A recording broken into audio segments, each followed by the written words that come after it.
I have a confession to make. I really don't enjoy cooking.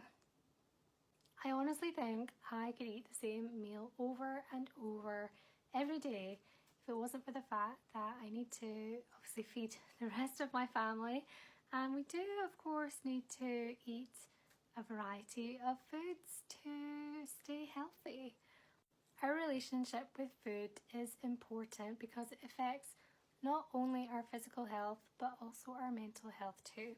So that is what I thought we could write about together today in our journals.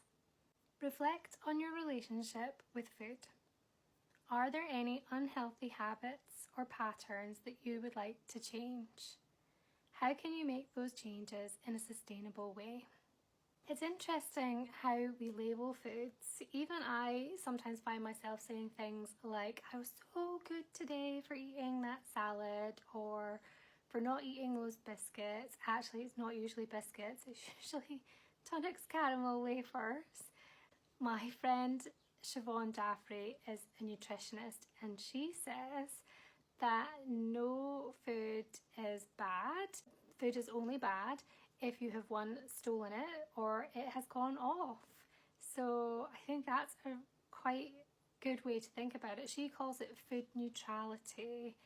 She was actually one of my very early guests on the podcast when I started it last year. And yeah, definitely worth a listen.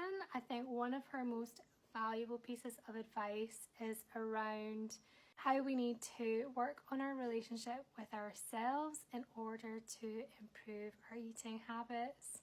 So remember to be kind to yourself, and with some self-love and support, that sustainable change that you're looking for will happen. I hope you have some nice plans for the weekend, and yeah, I hope that you join me again soon for some more journaling time.